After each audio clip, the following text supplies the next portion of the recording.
no sentirse derrotados de antemano. Por Eduardo Aliberti. Estas líneas merecen dos aclaraciones quizás obvias, pero imprescindibles en opinión de quien las firma. La primera es que si la economía sale de caja en forma generalizada, con precios enloquecidos, se desvanecerá todo lo sólido de cualquier especulación o argumento. Por suerte circunstancial y méritos asentados. Argentina tiene estabilidad política pese a vivir terremotos económicos frecuentes. Si no fuese así, estaríamos preguntándonos quiénes serían hoy los Alfonsín y Duhalde, como variantes de liderazgo institucional, para encontrar una salida. Luego, las proyecciones electorales carecen prácticamente de toda seguridad. Es al igual que en la previa de las primarias. Puras conjeturas, puros papelones de los encuestadores, plenos apuros de los comentaristas. De ahí la segunda aclaración, o subrayado, nadie sabe nada, y si dice que sabe, miente. Ver sea. Por supuesto, hay datos incontrastables. Lo de los tercios era veraz. Gobernadores e intendentes peronistas del conurbano jugaron su partido y no movieron un dedo por la campaña oficial, que no existió. Larreta fue un bluff de los que no se encuentran todos los días. Bullrich está como turco en la neblina. Y goza Macri, quien se fue al Mundial de Bridge en Marruecos tras haber elogiado al libertario en el mal disimulado velorio del búnker cambiemita.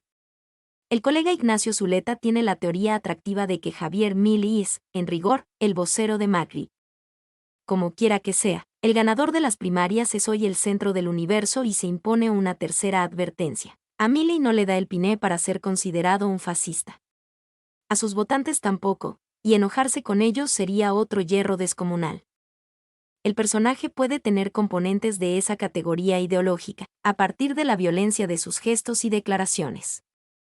Es cierto que algunos dichos en particular, como los relativos a la venta libre de órganos, lo acercan a concepciones inhumanas, digamos. Es cierto que su candidata a vice resulta una negacionista del genocidio y que, como indica otra colega por estas horas, no se trata de una militante prodictadura. Victoria Villarruel es la dictadura.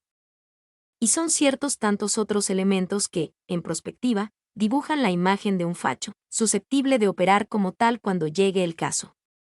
Nadie en su sano juicio debiera imaginar que las declamaciones de Milei, tan solo de ser intentadas, no provocarían un incendio de magnitudes desconocidas, en un país de profunda vocación callejera, con minorías intensísimas que, tarde o temprano, con avances y retrocesos, responden golpe por golpe.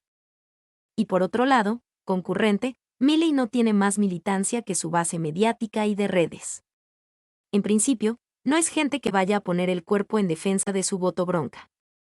Y menos todavía sus franjas juveniles, siempre en principio, que constituyen buena parte del núcleo duro de su voto.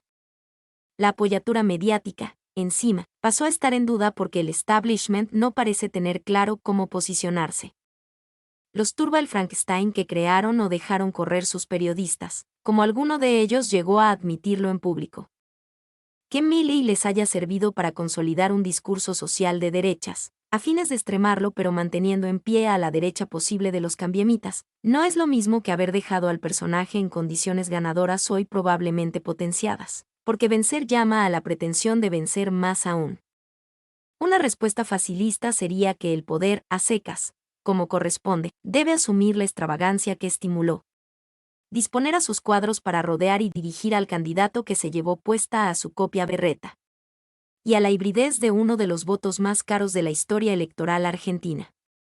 Después de todo, el manual fascista radica en un espíritu colectivo, criminal, capitalismo más asesinato, y con injerencia siniestra del Estado.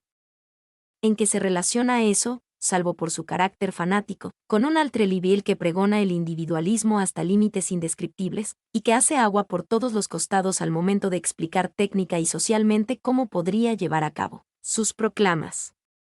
Desde ya, ¿nada de eso les interesa a sus votantes ni a los comunicadores que lo entrevistan? Milei tiene licencia para inventar lo que fuere. A manotear la plata de ahorristas y jubilados, constituyendo un reemplazo de bonos que atraería miles de millones de dólares de inversores externos, casi de la noche a la mañana, le llama a algo así como creación de clima expansivo. Mezcla el CONICET con la NASA.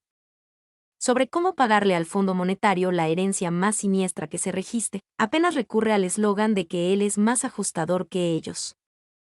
Propone alegre y constipadamente a la vez, porque nada en él tiene algún síntoma de cariño, salvo lo estimable de sus perros y la hermana, que educación y salud se arreglan con vouchers y martingalas ancladas en no se sabe cuál afectación de intereses poderosos, en serio, no el costo de la política, ni en qué precepto constitucional.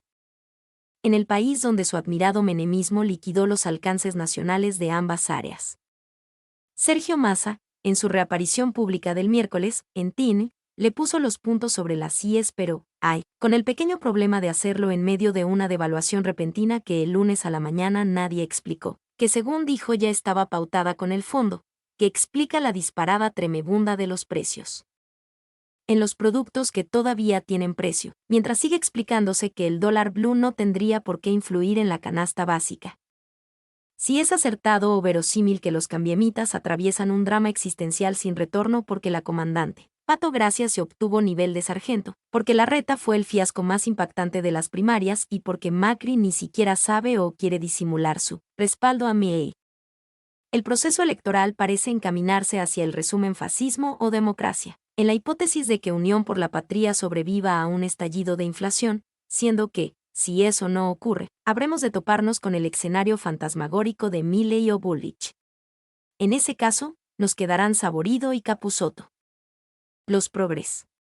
Los peronistas de cualquier tipo y factor. Algunos radicales que queden en memoria alfonsinista. Muchos asustados de clase media. Otros muchos de sectores populares a quienes les penetre la amenaza certera de quedarse con menos derechos de los que ya, de facto, no les reconocen. Otros muchos que se permitieron una cana al aire porque, total, eran primarias. Y en una de esas otros cuantos que volvieron a quedarse en su casa. Y en otra de esas hasta algún medio puntito perdido, o por ahí, de las voluntades de izquierda ortodoxa que jamás crecen ni disminuyen en modo significativo, iremos a votar por aquello de en defensa propia. Todos colgados del travesaño. Pero, aún derrotada en las urnas una probabilidad tenebrosa, seguirá pendiente la pregunta de para qué le sirve la democracia a los ya demasiado sin ganas ni chances de hacerse preguntas. Debería haber la sensibilidad de no persistir en lo que el sociólogo Daniel Feierstein denomina la lógica VIP de la política.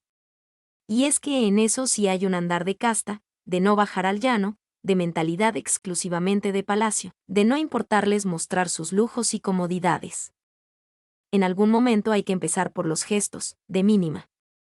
Salir de la burbuja. Y de lo contrario, después no preguntarse de dónde sale un Milei cuyo espacio para vehiculizar bronca, desconcierto, ausencia de expectativas, regía hace rato. Faltaba saber, y ahora corroborar, quién es su ocupante. Estas son observaciones hacia mediano plazo porque, ya mismo, en Unión por la Patria no debe haber lugar para lamentos. Al fin y al cabo, es milagroso que haya conseguido alrededor de 1/3 de los votos para permanecer competitivos. Es tiempo urgente de ponerse a trabajar con medidas específicas que siquiera amortigüen el drama inflacionario, a la vez, no descansar en el señalamiento de lo que significa el terraplanismo bestial de Milei, aunque semeje que ya no sirve porque, inclusive, hasta pinta jugarle a favor. No es solo un paquete de acciones que restituyan alguna confianza, ni solo alertar sobre el miedo que debe tenerse. No es una cosa o la otra. Son las dos. Si después sucede que no alcanza porque ya era tarde para acordarse, que al menos no lo sea por haberse quedado inmóviles y derrotados de antemano. Mi nombre es Demim. Soy tu asistente personal. Mi sitio en internet es demim.es.tl.